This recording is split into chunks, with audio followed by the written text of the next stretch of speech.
Hello everyone, thank you for joining us in today's edition of The Inside. I am Babler Jonathan. In this edition of the program, we are looking at the extension, the decision to extend the mandates of members of parliament in the Republic of Cameroon, and of course the possible extension of the mandate of municipal councillors as well. Parliament has already passed or adopted the bill that was tabled in parliament to that effect. And now we are looking at this decision and, of course, the fallout of the decision, notably the postponement of the municipal and legislative elections that were initially due to take place according to the law or the electoral calendar in 2025. We want to look at the different perspectives of this issue, with the opposition crying foul, with the opposition raising concerns and lambasting the government over this decision, and of course highlighting what they consider as violation of the Constitution, violation of the law, violation of the principles of democracy. We are analyzing this in this edition of The Insight. Meet our guest in some few seconds.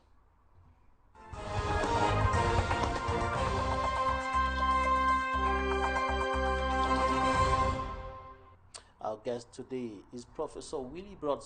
He is a university don, political scientist, founder and chairman of Heritage Higher Institute for Peace and Development Studies, conflict resolution expert, and peace advocate. Professor, welcome to the program. Yeah, it's my pleasure. Always glad to share with you. Now we are talking about the decision to extend the mandate of members of parliament. A bill was tabled in parliament. The bill has been adopted. Now the president of the republic is expected to promulgate that into law. And we are also looking at the possible extension of the mandate of municipal councillors in the same perspective. What is your take about this development? Well, thank you for the question. I think that we are in a clearly political situation. And in politics, politicians try to coin policies which make them to gain power and govern people. I think that the leadership of this country or the politicians are actually just doing that, be it within the ruling CPDM or the opposition or alternative political parties. They have the same mission, the same vision to do everything to gain power. And I think that what is just happening in Cameroon is what I call strategic thinking. And in that strategic thinking, permit me say that it is within the law. The President of the Republic has the right to suspend even the National Assembly. He has the right to call for elections. He has the right to postpone elections. And in doing this strategic thinking, it is, to the best of my appreciation, a way of arguing or trying to keep out some of the forerunners in the political game. I think it is very clear that there are some political candidates who might be threatening, and as such, these policies, he has used his constitutional rights and he's using the electoral code to dismember or to automatically or logically or systematically disqualify some of the candidates. So, but the reasons advance for this decision, to justify this decision to extend the mandate of members of parliament and of course postpone the municipal and legislative elections, seem not to be in agreement with what is stipulated in the Constitution, in the Constitution concerning the right that has been conferred on the President of the Republic to take this kind of decision, because they're simply talking about the fact that there are going to be 4 elections, whereas the Constitution talks about a situation where the peace and stability of the nation is threatened, or there's some kind of risk of upheavals and things like that for the President of the Republic to take this kind of decision. You're right. Let us not forget that this is not the first time such a decision, such a postponement. The parliamentarians who are there now have benefited from this before, and we got little tension as we are seemingly having today. It is clear that, like I said, politicians in Cameroon like talking the talk rather than walking the talk. So they spend time talking and taking very little action. I think that, to the best of my appreciation, it is not what the President of the Republic has taken as a decision now, or the Parliament postponing the elections. It is rather, that has to be attacked. It is rather the law in itself and the Electoral Code, which I think the politicians were supposed to be, from the onset, criticize and attack those laws, vehemently, so that the Electoral Code should be modified. You know, like I said, it is strategic thinking. Article or section 121 of the Electoral Code is very simple. In order to become a presidential candidate, you must be nominated by a political party. And in order to be nominated by a political, which has at least elected position or official, be it senator, parliamentarian, or councillor. So, what is the game? The game is simple. We want to kick out some of the frontline candidates, and we want to make sure that that candidate has no seat. And that is why these elections are systematically being postponed. That is what I call strategic thinking within the political party.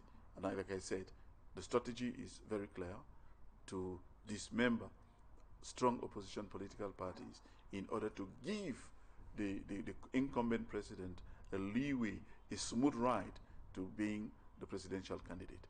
And of course, we know that by that same electoral code, any candidate can become presidential candidate by way of being an independent candidate. And by being an independent candidate, very difficult. very difficult one, because we need to have at least 30 top functionaries in each region to make 300. And we know that it is very difficult for any whosoever, no matter how popular you are, to be able to have 300 top ranking officials in this country to support an independent candidate. And now, with all of this, it is very simple. The CPDM, with its obese majority, is taking advantage. And that is why it is unacceptable for any politician to boycott elections.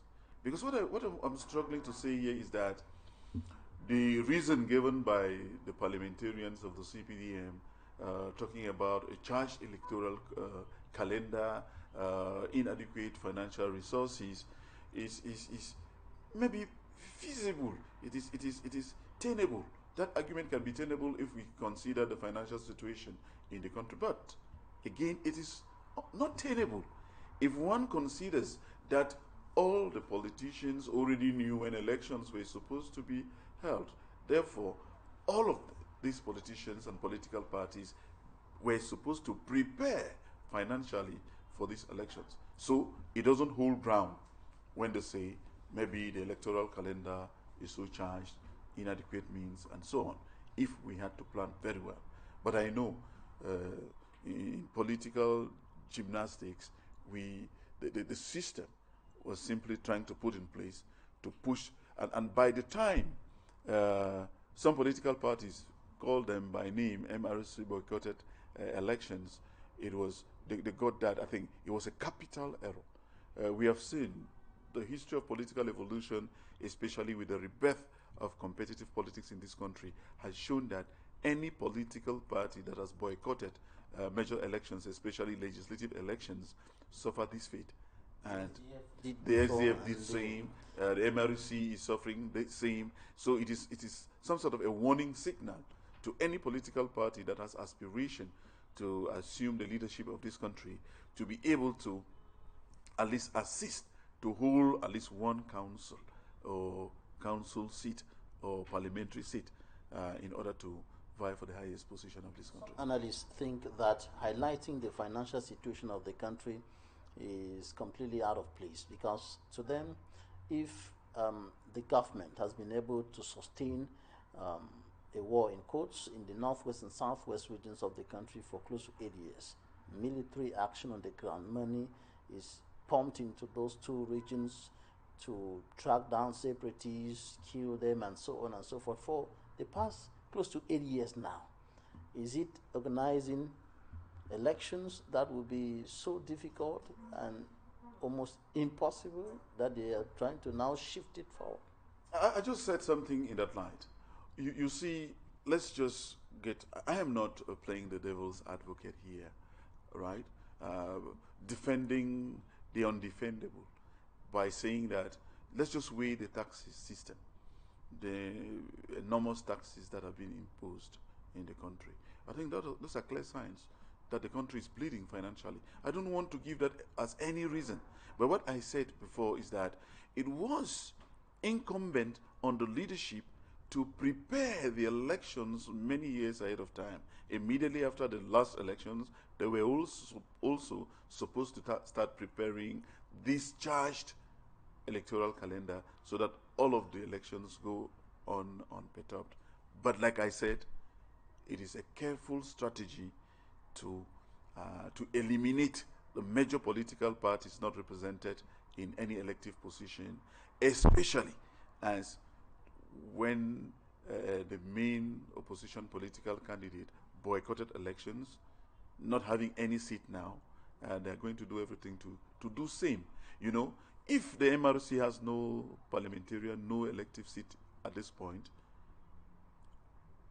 and there's presidential elections coming on soon, I mean, by 2025, if the legislative elections, council elections come on earlier, these political parties are surely going to gain seats and they are going to vie. So it is, like I said, strategic thinking, keeping the stronger political parties a technical knockout. But Prof, is that strategy democratic? Does that strategy respect democratic norms? The question is that, does the President of the Republic have the right to summon elections? Does he have the right to postpone elections, given whatsoever reasons? The point is that the President of the Republic constitutionally has the right to do that. But the reasons for doing that are very clear. And of course, they are going to tell us that this law is voted by the people. By the people would mean the National Assembly. It is because these people's representatives in the National Assembly are predominantly of the ruling party, who, like I said, have an obese majority. I did say that the politicians are talking without walking the talk.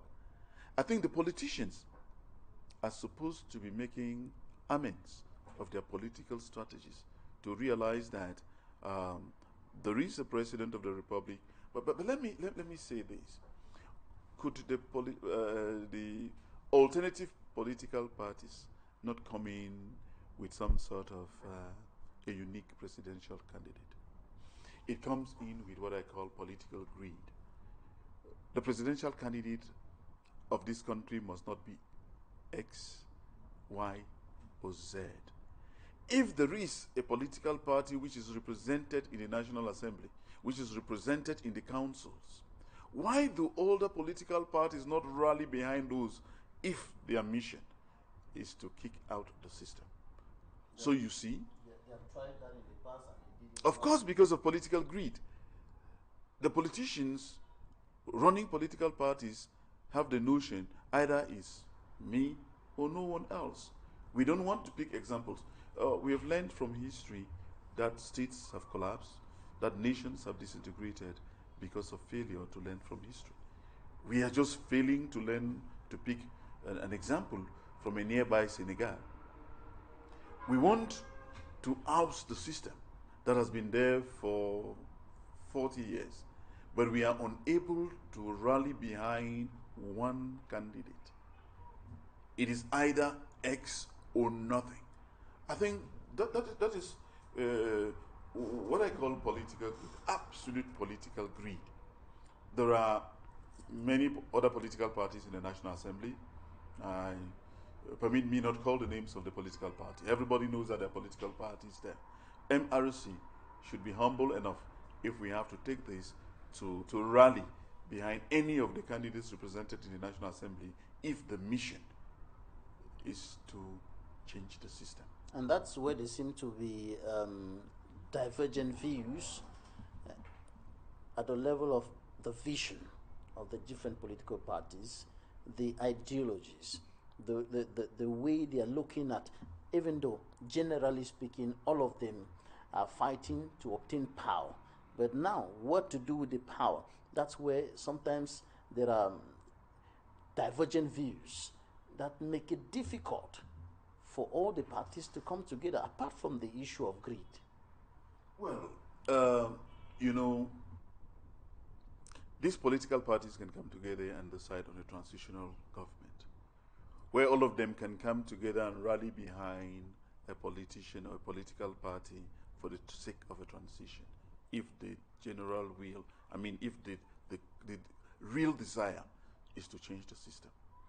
We cannot be able, and the system takes advantage of the division. Now, we know that they say diviser pour mieux gérer. It is important to divide the political parties in order to impose that divide and rule strategy which works to the advantage of the ruling party. What I want to say and insist here is that these politicians should pity Cameroonians. Permit me say that. I think the people of Cameroon have suffered enormously from the 90s with the same greed. Even political parties which are represented within a subdivision think that presidential candidate must come within their political party. It shouldn't be like that. They should actually have concern for their electorate. It must not be one. It must be from the opposition. But if it cannot come from the opposition, if the opposition do not consider themselves politicians enough to walk the talk and bury their differences and hatch a strategy to come out with a unique candidate, then we are going to suffer from the same strings. And like I said, constitutionally, legally, by way of the Electoral Code, we are just letting the CPDM use their majority in Parliament to pass laws that favor them. What you're just saying now about politicians of the opposition is in sharp contrast with what they have been telling Cameroonians about their desire to fight for general interests. They have been telling Cameroonians, we are not like those who are in power, who are fighting for selfish interests, fighting for their pockets, embezzling, corruption, and all those things, carrying out corrupt practices. We are not like those who are in power, but we are fighting for your interest. We are fighting for general interests. But from what you're saying now, it looks like there is a gap, there is a rift between what they are saying and what they intend to do or what they are doing. Well, you've just said it. There is a strict dichotomy between the words of the politicians and the practical action on the ground. We don't expect a political party which is found within a division that is not represented out of that division to claim to be talking on behalf of Cameroonians and the one to assume leadership in terms of presidency, and expecting another political party which might be represented in more regions to throw in the towel for their candidacy. Now let us realize that the political base in Cameroon is ethnically based. All of the political parties in this country have their strong bases. I should say ethnical political parties. All of them. The MRC is seemingly concentrated in a few regions. The CPDM might be one of the political parties which might be truly or forcefully represented in all the regions of the country. The SDF is represented in a few corners. The UDC is found in a given area. All of the political parties. But they are all claiming a national perspective. But what we understand is that it's not true. And that is why we think that if they must claim national perspective, of course, you know, they must claim national perspective because their dream, their vision is to recruit people from all the nooks and crannies of this country. But if they have not succeeded to implant themselves within the national triangle, it is just logical that they come together and concert and get a much more representative candidate. I mean, when I mean a much more representative candidate, I mean a candidate who has tested the field and whose party is felt within the national territory, and that political party is represented at the National Assembly. I mean, amongst themselves, these politicians can decide to say, let us get even the smallest political party represented in the National Assembly and rally behind with the one reason, to oust the system, and then sit again to redraft and engage in fresh elections. Who's going to stand in front, who will be behind, and all of that. And that is where the greed comes in. Everybody thinks that the candidate must be X, Y, or Z. If it is not me, no one else.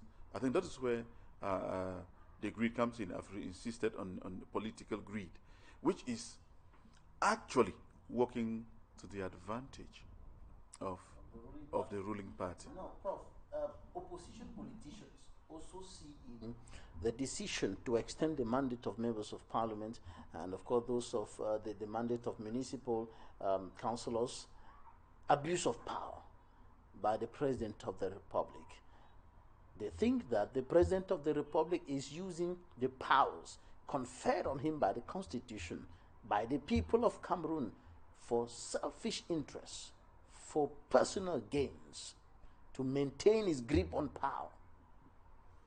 You know, I like the way you put it. Opposition are saying. You do not expect the opposition to say something different. The question is, I've said before, I don't want to play the devil's advocate. I'm not a politician. Is the president doing this out of the Constitution, out of his constitutional rights? Is the president not respecting what is found in the Electoral Code? What I said earlier is that every politician is struggling to coin the policies that will favor him, because the ultimate desire of every politician is to gain power. But let's look at it the other way. If the tendency is that he's abusing power in order to stay long in power, what have these politicians done collectively to ensure that there is no abuse of power? Why is there, for example, no general boycott of every elections so that we find the CPDM alone in the field?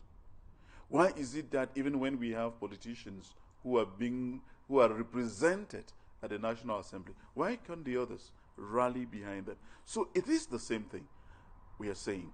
They are accusing the CPDM of imposing. Meanwhile, within their political parties, please, I don't think that there is any political party that does not have the internal divides. So what, even within the political parties, we realize that there is tension.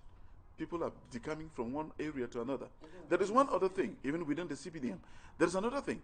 It is not only, permit me say this, it is not only an imposition from the system to maintain the parliamentarians, but it is an insult, an abuse to, permit me say, to some populations which did not vote for their representatives. I'll talk about particularly the populations of the Northwest and Southwest regions, which did not, I insist, did not democratically vote for the people who are representing them now. So, even though the results show that they voted. Well, what results? Well, even if there were two people who voted, official results, yes. There was election in the Northwest and Southwest. Of course, there were elections in the Northwest and Southwest regions, you're right. But how could you consider this a vote when people rode in helicopters protected by the military, where the military voted in most of those areas? So what we are saying is that there should have been genuine elections. So postponing the elections is some sort of postponing the grievances of those people who feel that they are not having their real representatives. So that's another picture of the postponement of the elections. But the question here, Prof, is should a president who has been in power for more than 4 decades and has all along been saying, and his followers saying, he has been elected democratically, re-elected and so on by the people, and with the people's call always coming up here and there, indicating that the people are calling on him to stand and so on all the time. Should he be using the constitutional powers conferred on him for the general interest of Cameroonians to maintain himself in power, for selfish gains, according to the opposition politicians? I don't know, you seem to be pushing an agenda forward. I don't think that we are, the president is after 40 years. By the way, there is no clause term limit in our constitution. There is no age limit in our constitution. So permit me say it's a basic human right to vie for the highest office of this land. That is another story. The president of the republic is not passing the law so as not to carry on early elections. He did not say there will be no elections. The parliamentarians did not say there will be no elections. It should be strategic thinking on his part. And that is why I'm arguing that the alternative political parties should also rally themselves and engage in their own strategic thinking, which they have failed. They have failed within the perspective of rallying around a single political party. Each political party is coining strategies. The CPDM is coining strategies. The CPDM has political advisors. The opposition, I really do not appreciate opposition. I prefer calling them alternative political parties. The alternative political parties should also coin their strategies without their political parties. What I mean is that they should not think of governance only from the lenses of their political parties. If they consider governance from the lenses of alternative political parties, whose intention is to chase the current system out of power, they are going to run fast to change their strategies and think of what they can do actually before the next presidential elections, which is not late. I think that instead of coming out to shout against the laws, they should rather go into their conclaves and coin strategies that can benefit them as alternative political parties, that would benefit the populace as a whole and gain the people's confidence. Because if they came out, if these opposition political parties went into a conclave and came out with a single political candidate, they are going to prove to the Cameroonians that they have the confidence of the people. That is my argument. Let me see. The system, the ruling CPDM, with its obese majority, might not be doing the right thing because it might lead to tension. We want to do everything to avoid tension. That tension which might lead into some sort of street protest. All right. But Prof, I just want us to take a look at what the newspaper said this week, and when we come back, we'll look at the possible fallouts of this decision by the President of the Republic, the possible consequences that could emanate from the extension of the mandate of members of Parliament, and of course the mandate of municipal councillors, and the postponement of the municipal and legislative elections in Cameroon. The press review.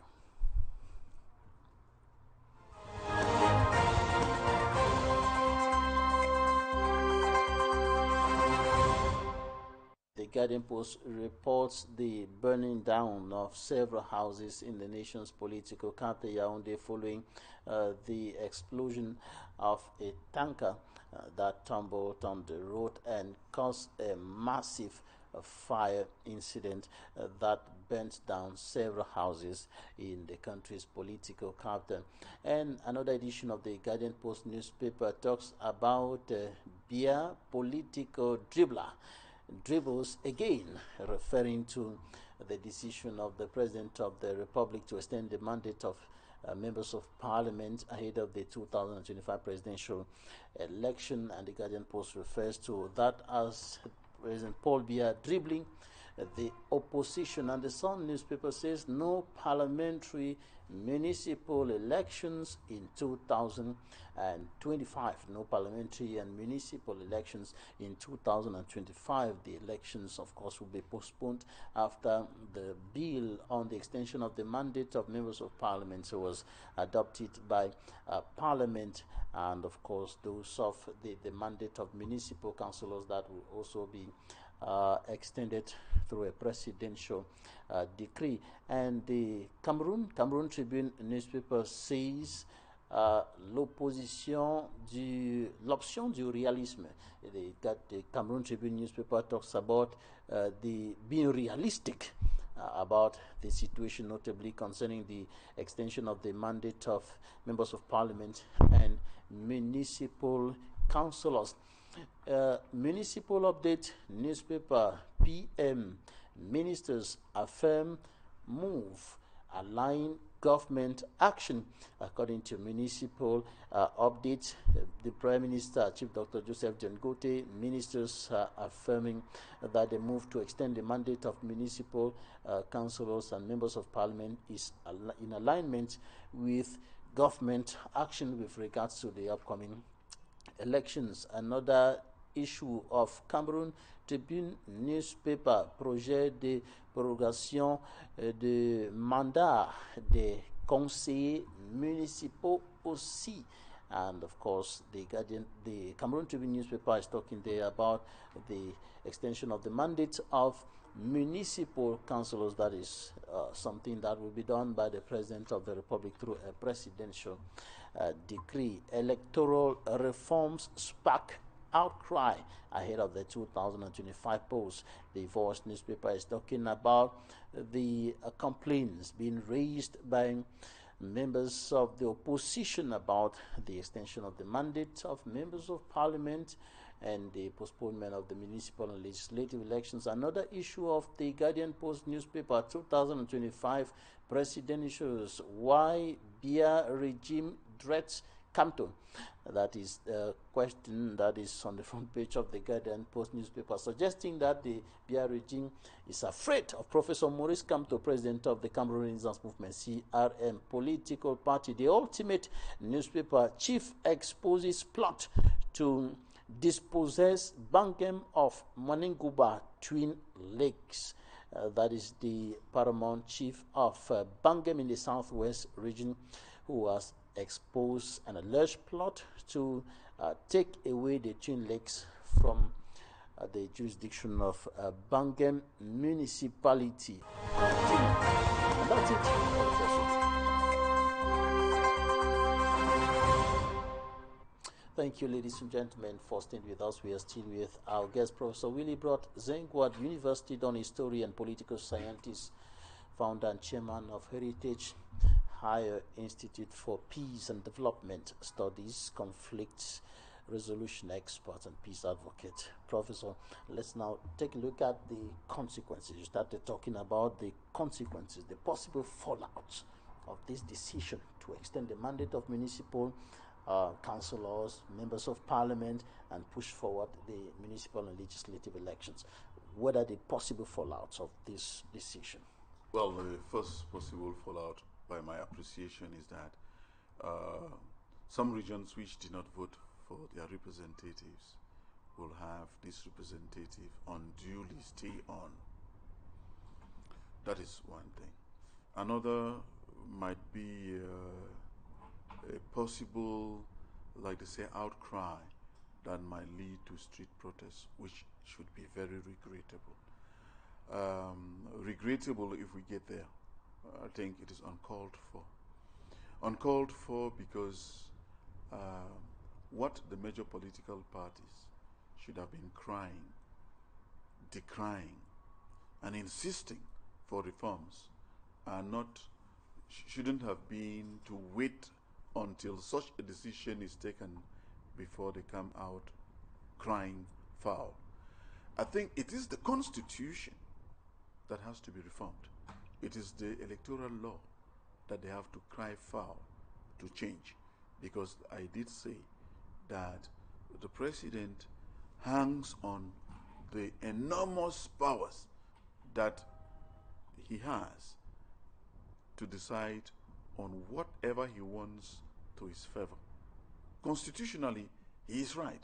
So what the opposition political parties or the alternative political parties were supposed to be doing 5 years back, immediately after elections, was to make noise, walk the talk, rather than talking the talk of electoral reforms, reforming the electoral code, revising the constitution. And the only way to have done that is to have gotten into parliament, make sure that this opposition have a majority in parliament so that those laws could be modified, could be changed, so that even the electoral code could be modified. So long as, that is the practicalities, so long as the political parties boycott elections, so long as the ruling party maintains its or bears majority in parliament, laws will be passed based on the whims and caprices of the ruling party. They try to change a lot of what you've just mentioned now, even the electoral code. The SDF tried, mounted pressure in parliament, even when the party was still having a parliamentary group, to no avail, and it didn't work. Now, the issue is the laws are there, and the party in power is using the laws to their own interest. And now, we heard Professor Maurice Kamto recently saying that he is ready for the worst. He is ready to, he's ready even for what they have been trying to avoid, referring to some kind of chaos or force, use of force and things like that. He is ready for that. And we heard militants of the party saying, if the elections or the president of the republic were to convene the electorate in the next 3 minutes, Professor Maurice Kamto will be candidate. When we look at these kind of statements, and then the Minister of Territorial Administration on the other side is saying, hey, we are warning you, those who want to orchestrate chaos and things like that. When you look at this atmosphere, what do you read within the lines of these words from Maurice Kamto? No, I don't think that we should take Maurice Kamto out of context. Maurice Kamto, the respectable politician who has the right to be the president of the republic, did not make that statement within the context of the postponement of elections. It was within another context. If he is threatened, if they decide to use force on him, and all of that, that is what has been going on. So, citing him now and asking my analogies will be out of context, because he has not made the same statement with the postponement of elections. I know he's a legal mind, an expert, a legal mind, and he knows fully well that this postponement is found within the powers of the president, and he knew fully well that boycotting elections, legislative elections, were supposed to have these consequences. So what we are saying is that it will be very, very regrettable if we push our agendas. I mean, the two sides of the divide. Because if the ruling party pushes her agenda to impose a situation which is not acceptable by the greatest majority of the people, there'll be chaos. If the MRC, like you said, and his supporters push their agenda too far, we are going to get to a position where we are going to get chaos. That is absolutely not necessary for Cameroon. We need a middle point. We need a point where we can be able to engage in some peace and humanitarian communication from both parties. It is not, let me say very clearly that, of course, if we have violence in Cameroon, who suffers? The poor people in the street. Is that very necessary for Cameroon at this juncture? So for those who are calling on others to give the threats from both sides of the divide, nobody has the right to threaten another. I think in terms of communication, we should moderate our communication. The Minister of Communication, Minister of Territorial Administration should moderate his communication strategies. The opposition, militants of the MRC should also moderate their communication in order to engage in some appeasement in the atmosphere. Let us be able to educate the populace, because by doing what we are doing, we might be discouraging even people from registering the registration exercise, because it is like it is already a foregone alternative that the ruling party would win. The question is there a way out of this within the opposition?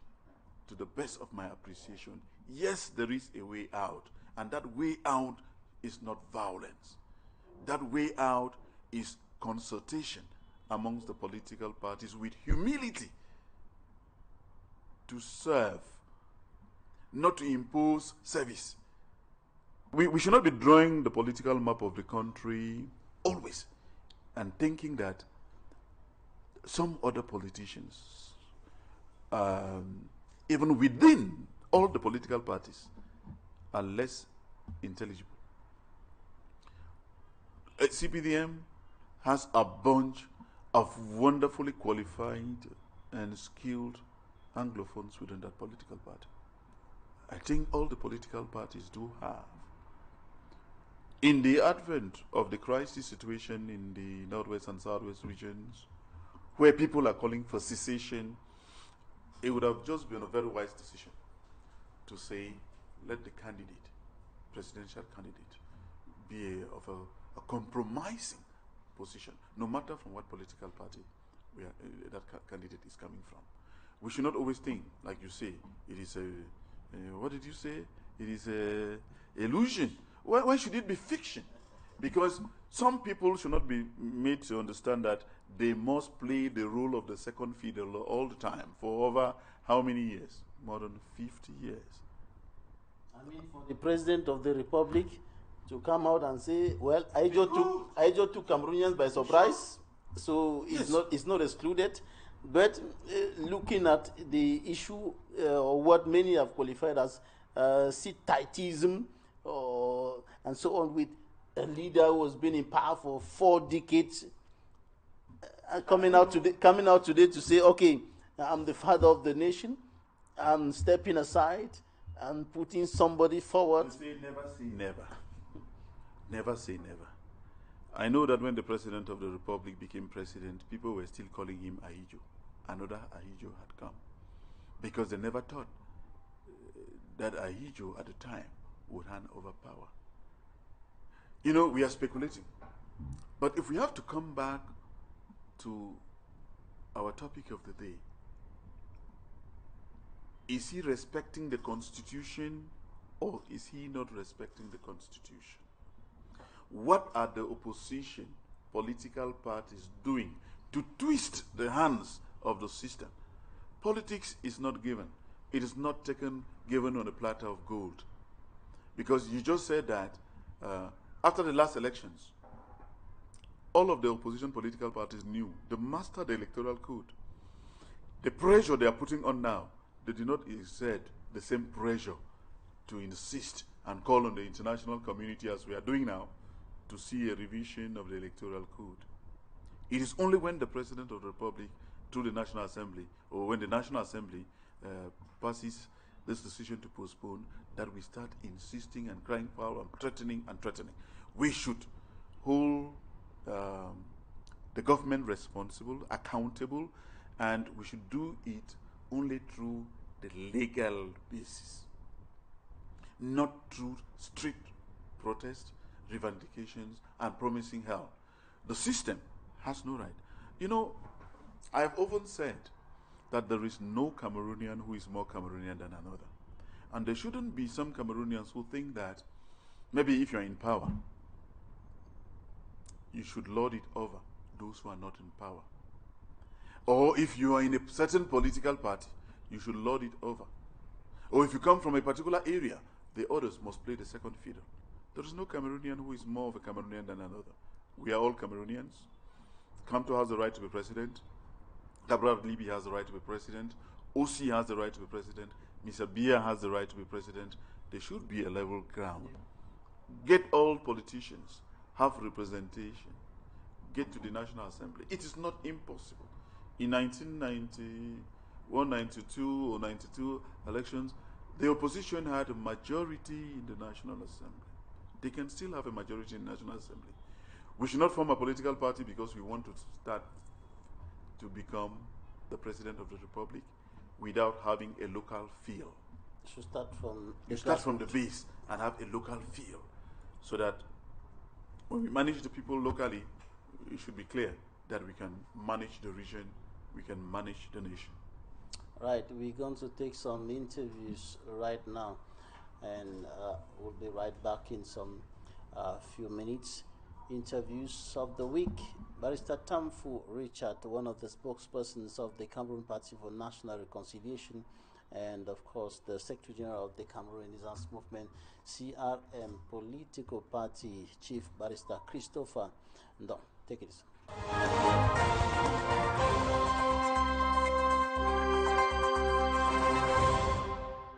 What are they afraid of? What are they afraid of? Why should parliamentary and council election not hold? Why?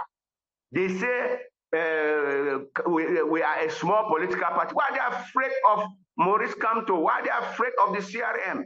Why are they afraid of holding elections? It is because they have dubious intention. These are people who do not want to see the necessary peace in this country. The law says for you to be a presidential candidate, there is the independent candidate if you fulfill the requirement. Number two, you can come through a political party if you fulfill the requirement as a candidate given by that party to run for presidential election. Nothing more. We are looking at those options and we shall fulfill them. We are going in for presidential elections. The President of the Republic is that person who is the guarantor of the democracy of this country, and even though it is within his powers to send a bill to Parliament to extend the mandate of parliamentarians, but he's not being fair play, because by so doing he's automatically excluding some of his adversaries.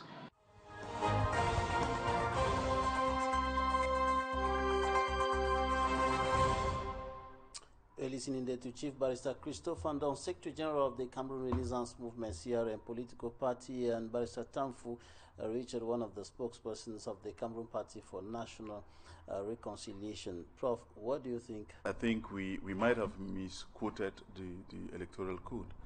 I think there is another condition there when he talked about presidential candidates to be nominated within a political party. I mean, he did not say that that political party should have at least one elective positions. He did not say that, and that automatically, like Barrister Tamfu, is that yes, clearly stated. Let us respect the electoral code, but the point is that that electoral code is unfair. I think Barrister Tamfu is very clear on that, and that is what I've been insisting. The postponing the elections is within the constitutional right of the president. But doing it properly, viewing what the unfolding circumstances are, it is strategic thinking to dismember strong opponents of the system. And Kamto is one. Remember, at the beginning I said, politics is coining policies to gain power and govern people. And Mr. Bia is doing exactly that. And let me also say that the MRC is also engaged in their own politics, the policy. to insist and threaten and call on the populace. I mean, to say that, right, they want to sensitize the population to say we are being dismembered. It is their right as politicians to do that. But what we are struggling to say is that let us first accept that we have a constitution. Let us accept that we have the electoral code.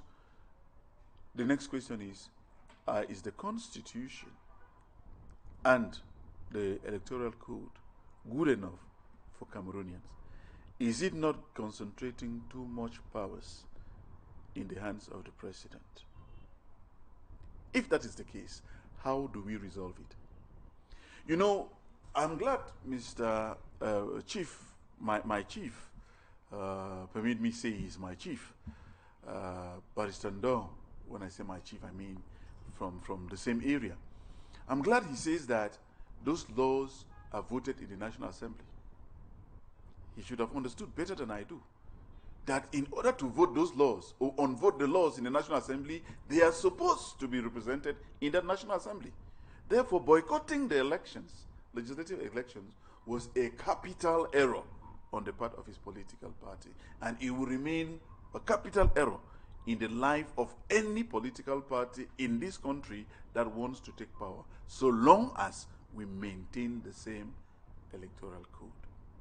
But the reasons were, however, pertinent, talking about the Anglophone crisis. When they boycotted elections, they were saying that you need to solve this crisis because you cannot have elections with this crisis. You cannot have elections when there's a part of the country that is demanding for cessation and the security situation is volatile.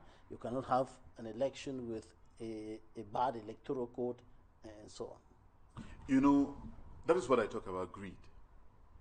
This same political party, at the peak of the crisis in 2008, went in for presidential elections with the same electoral law, and they came second. They claimed victory. What are we talking about? You see, I did say, I've said it severally, each political party, each of the politicians are playing with the sentiments of the populace, right? To come in today and say, we boycotted elections because there was the laws were bad, we boycotted elections because there was a crisis in the Northwest and Southwest region, we boycotted this. Nothing has changed. Nothing changed when they went in for the presidential position and became second. So let us say it was a capital error. I have said that the laws are bad. It is wrong for one man to stay long in power and manipulate the elections to his favor.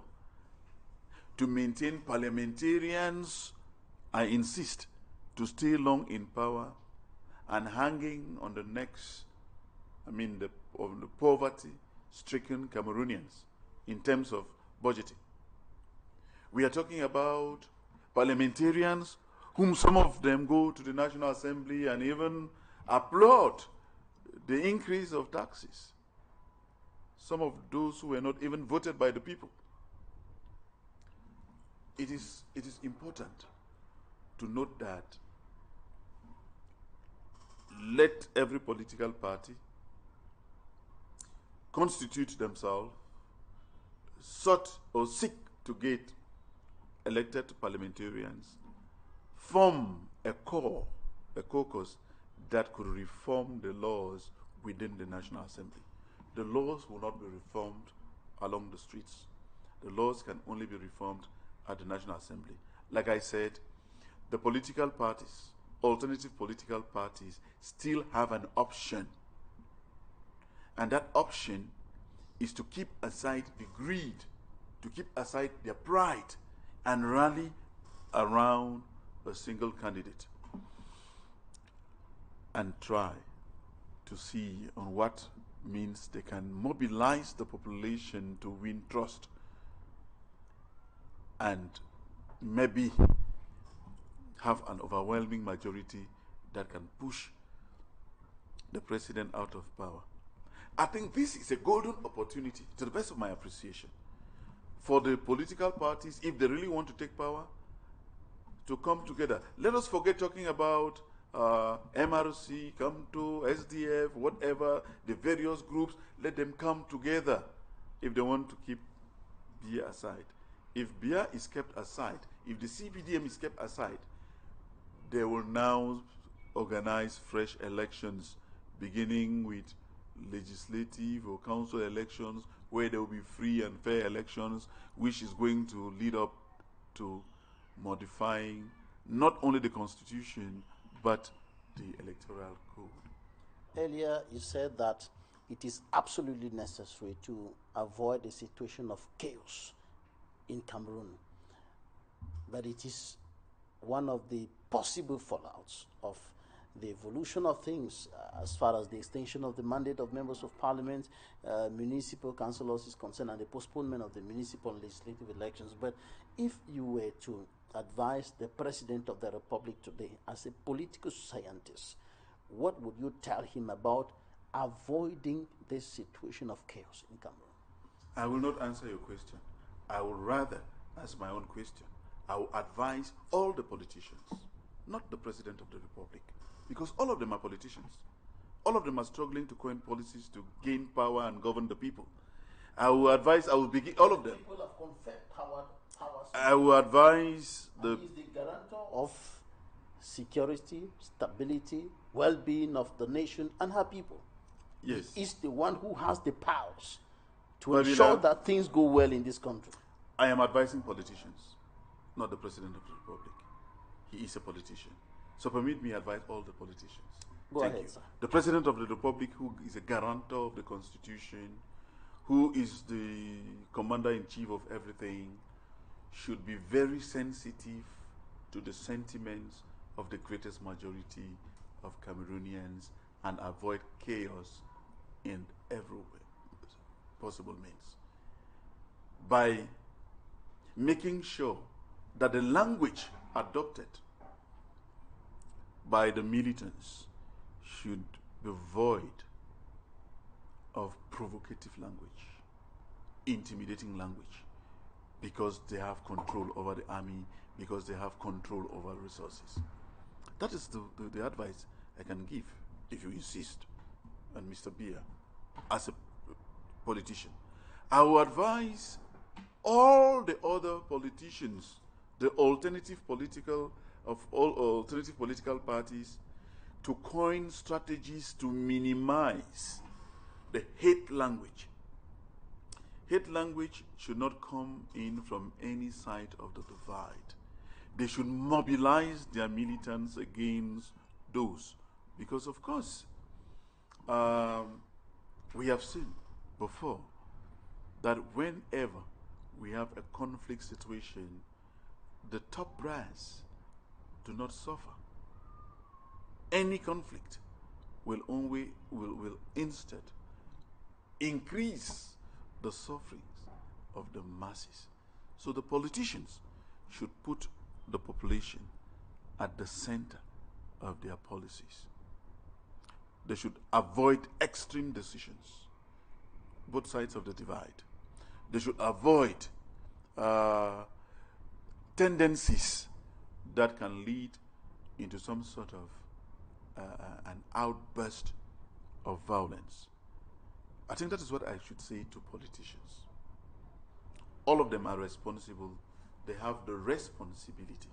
All the politicians, CPDM, SDF, MRC, whatever, CDU, they have the responsibility to work for the interest of the greatest majority of Cameroonians. I know that many will say the ruling party, by virtue of the management style, is not doing so. But it is their responsibility. It is the responsibility of everyone who is having public office. And maybe the last group of persons I should be able to advise, you limited me to politicians. Let me say some of the greatest politicians are journalists. The journalists too should mind the communication that they pass on to the hearing of the greatest majority of the masses. They should be neutral between Rome and Geneva. They should do practical peace and humanitarian communication which should not inject flames into the already degenerating situation of the country.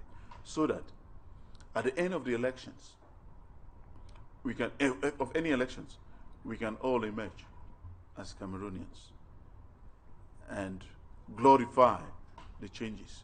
If Biya is removed from power, we'll glorify the changes. If Mr. Biya remains in power, we go back to our cabinets and coin new strategies of how to eject him from power. That is the permanent game that politicians play, and we should avoid violence at all cost. We should end with Cameroonians in general, because every citizen has a role to play, has a responsibility, has something to do about bringing change, the needed change, ensuring that there is no chaos, because once there is chaos, as you said earlier, is everybody who is going to suffer, and the man down there will even suffer more. Thank you very much for injecting that. I think every single Cameroonian has the responsibility to inject and plant peace to blossom. The poor people along the streets are those who are being manipulated very easily. Do not vote for anyone whom you don't want to vote. And stay clear from easy manipulations, because when the crises erupt, it is the poor who suffer. So like you said, it's not only the advice for politicians, to journalists, but to every single Cameroonians. To some of us who pretend to be intellectuals, unquote, who climb on the media houses to chastise and insult and inject hate speech around and about. We should be able to moderate for the greatest interest of the greatest majority of Cameroonians. Politics is no war, and no one should be clamoring for war. We have heard the hate speeches from the government bench. We have heard the hate speeches from the common man on the street. We've heard the hate speeches from the opposition. We have heard all of these hate speeches, even from journalists, from public discussants who come to the public. So we might, my plea is that let us be able to, despite our differences, let us be able to accept, protect, recognize the other, so that together we can celebrate our differences rather than fight. We can argue the force of argument and not the argument of force. Thank you. Right. Maybe before we go, one last thing. Everybody's talking about peace. The word peace is almost on everyone's lips and so on. But I just wanted to edify us a little bit on peace building, peace advocacy, because you're training students in your school on peace and development studies, and there is a strong link between peace and development. Can you just edify us a little bit in that perspective? Thank you. The Heritage University Institute just completed a study, a national study that has resulted to a conflict map in Cameroon, which highlights all the conflicts in all the regions of this country. And we realize that Cameroon is in real conflict situations, and we need to build peace. And permit me say that peace. Predominant conflicts that you identify? Well, there are so many conflicts. We have, well, the conflicts of the Northwest Southwest region. We have the conflicts Boko Haram in the extreme north region. We have the conflicts in the east region, which is poorly reported, especially conflicts over mineral resources. We have farmer-grazer conflicts. We have all sorts of conflicts, and these conflicts go with human rights abuses. Now, Including matrimonial conflicts. So conflicts everywhere. I mean, conflicts between the military, the civilians, conflicts between the bike riders and the police. So conflicts everywhere. So we came out with a conflict map of this country. And we come up with the conclusion that we have conflicts everywhere. And peace needs to be permanently planted. And peace is nothing that we can take and walk along with it. Peace is an empty philosophy which needs permanent construction. So on a daily basis, we need to engage in conscious, concrete, permanent activities which should roll back the conflict situations. Because, of course, peace and conflicts are two sides of the same coin. We must permanently engage in this peace building. Because no peace, no development.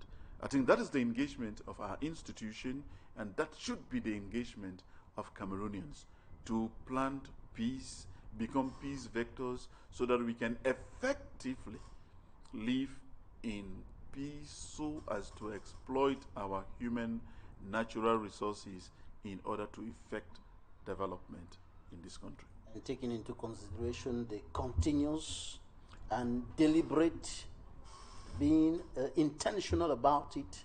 Of course, our basic primary school taught us that when there is ing, it means continuous. So peace building would mean continuous. So there must be a continuous insistence with conscious efforts to minimize and roll back any aspect of conflict.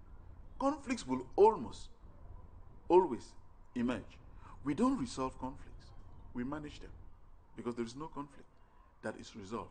Even if a conflict is resolved, the scars will remain for you people to permanently look at it and are reminded of the conflict. So we must, as Cameroonians, whether there are political elections, whether there are no political elections, we should be able to come together as politicians in this country, as citizens of this country, to say the laws are bad. Must we fight? The answer is no. What should we do? We should insist and inject the force of argument and not the argument of force, so that we can, with that force, roll back some of the norms within the Constitution, within the Electoral Code, which are not accepted by the major political parties. Thank you. It is my pleasure. So thank you so much for your time and the insights you've shared with us in this edition of the program. Thank you very much, Babida. It's always been my pleasure. That was Professor Willibroad Zingwa, University Don historian, political scientist, founder and chairman of Heritage Higher Institute for Peace and Development Studies, peace and conflict resolution expert and peace advocate. Thank you so much for your time. That's it for today's edition of the program. You can follow us on our social media handle on Facebook and YouTube, and you can also follow the rebroadcast of the program on Friday at 5 p.m. Thank you for your kind attention. Bye.